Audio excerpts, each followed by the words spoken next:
Here comes number 8. The Flyers acquired Cam Talbot in a trade with the Edmonton Oilers late Friday night in exchange for Anthony Stolarz, the Flyers' 2012 second-round selection. See story.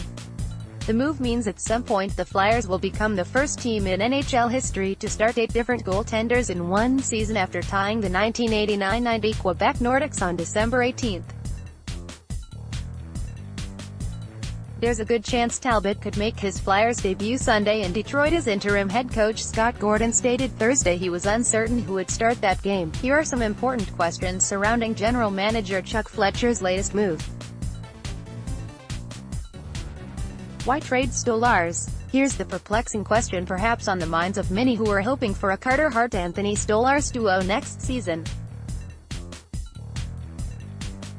The Flyers feel they need a solid veteran who can start next season alongside Hart. As well as Stolarz has played, he's still very raw and limited when it comes to NHL experience, just 19 games.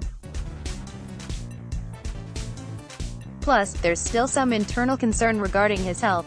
Stolarz has required knee surgery twice over the past 18 months, and sustained another lower body injury this season that kept him out of action for 6 weeks. Even if the Flyers valued Stolarz, he's a restricted free agent following this season and would need to clear waivers just to be assigned to the Phantoms next season.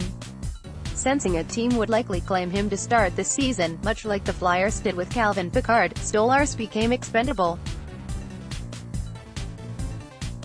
Unfortunately, you just can't keep everyone, and this gives Stolarz a great opportunity moving forward in Edmonton.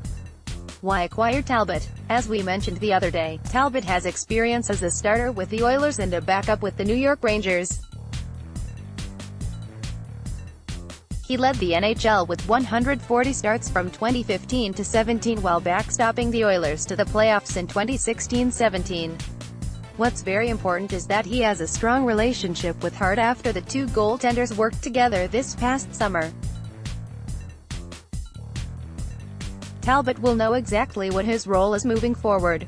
We partnered up and took the ice for goalie sessions this summer, Hart said this month. He's a great mentor, he's a good guy, a great goalie. He's the guy the first called before my first start to ask about pre-game jitters and what to expect. Will they re-sign Talbot? In all likelihood, yes.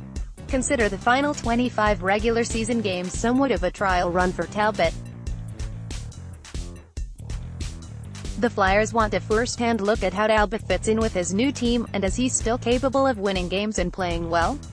Plus, Talbot needs to make his own determination of whether he wants to stay in Philadelphia or test the free agent market this summer.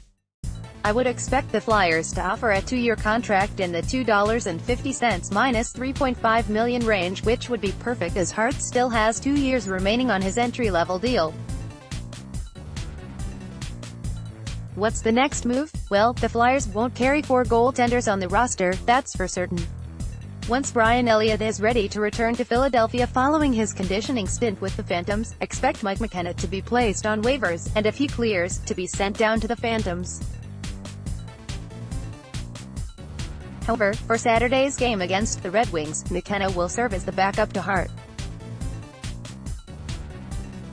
Interesting tidbit: Talbot's first NHL start came against the Flyers on October 24, 2013, a 2-1 loss. However, his first NHL win was a 3-2 victory over the Red Wings in his next start. Hart's first NHL win was also a 3-2 victory against those same Red Wings. Click here to download the My Teams app by NBC Sports. Receive comprehensive coverage of your teams and stream the Flyers, Sixers and Phillies games easily on your device. More on the Flyers.